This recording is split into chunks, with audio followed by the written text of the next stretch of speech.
दोस्तों, तारक मेहता के उल्टा चश्मा में बबीता जी का किरदार निभाने वाली मुनमुन दत्ता, उन्होंने राज अनाथकट से सगाई कर ली है। राज अनाथकट वही हैं जो पहले 2022 के आसपास टप्पू का रोल करते थे। 36 वर्षीय मुनमुन ने एक दूसरे को अंगूठियां पहनाई।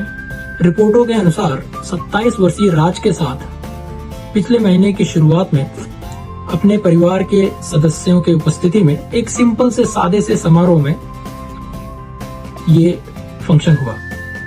सूत्रों ने कहा कि सगाई कुछ दिन पहले ही हुई थी। दोनों ने बड़ोदरा गुजरात में एक दूसरे को अंगूठियां पहनाई।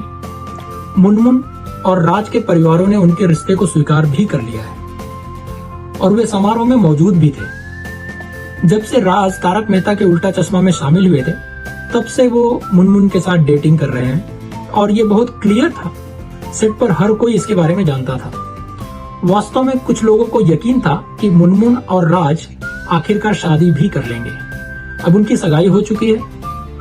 अभी तक ना तो मुनमुन और न ही राज ने इस सगाई की पुष्टि की है। ये सभी एक सूत्रों के अनुसार से पता चला है। एक्टर एक दूसरे के साथ कब शादी के बंधन में बंधेंगे और कब उनके आगे का कार्यक्रम होगा, इसकी कोई भी खबर नहीं है अभी तक। उनके रिश्तों के बारे में पहली बार 2021 में रिपोर्टिंग की गई थी और फिर दोनों ने सोशल मीडिया पर एक मजबूत बयान दिया था और सभी से उनके निजी जीवन के बारे में अटकलें न लगाने के लिए कहा था और कहा था कि हमारे पर्सनल चीजों से आप लोग दूर रहिए। हालांकि इस बात की पुष्टि ना तो बबीता जी और ना ही टप्पू का किरदार निभाने वाले राज उन्होंने की है। यह सभी जो है कुछ विश्वस्त सूत्रों से पता चला है। और आज की खबर बस इतनी ही। धन्यवाद।